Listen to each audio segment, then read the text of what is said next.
Hi, I'm Karen Gray Ruelle, and I write children's books for Holiday House. A lot of my books are nonfiction, and I want to talk a little bit about how I do my research and what my process is.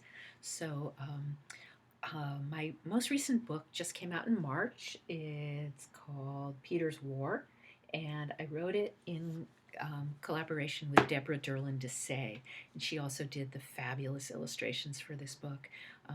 It's a nonfiction biography about a young boy who had to flee the Nazis in Europe. He was separated from his family, and he ended up hiding in France for a while and then made it to safety. Um, Clearly he made it to safety because Deb and I interviewed him numerous times to to find out what his story was. He was a really compelling kid, mischievous, charming, strong, and seems to be so now as an adult. Um, anyway, interviewing people is really my favorite way of doing research. I love talking to people about their stories, about what happened. You know, talking to a person who was there, they're a primary source, and that's really exciting. You not only get their story, but you also get the attendant emotions, you know, how they felt about it, and that enriches the story when you write about it. That's gold. So interviewing people is great. Um, Deb and I have collaborated on several books, and our first book together was about hidden children in France during World War II. And we started out then, as I start out always when I'm doing research for a book, by consulting the archives at libraries and museums, doing online searches, seeing what's out there. And for that book, we found a documentary about the village we were writing about. We watched the documentary, it was great. We contacted the director, and he very kindly put us in touch with people who had been hidden children. They, in turn, put us in touch with other people. We were interviewing them, and then they said, "Oh, you should talk to so and so. She was there with me, and she has a great story." And they would give us this person's contact information as well. So it was kind of a continuously expanding group of people to interview, which is great.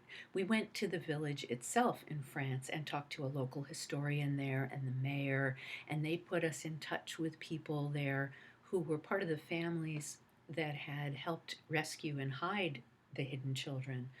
So that was another perspective. We also met people who had been in the Maquis, the French resistance, and helped during the war. So that's really exciting. People who lead you to other people. Now, doing research in archives and in libraries, quite often you have to make appointments to go in, and sometimes you have to let them know in advance what documents and photos and artifacts you want to look at. And I did that for my upcoming book, Surprising Spies, Unexpected Heroes of World War II, which is coming out in November. And I made appointments to go to the Imperial War Museum in London and the England's National Archives.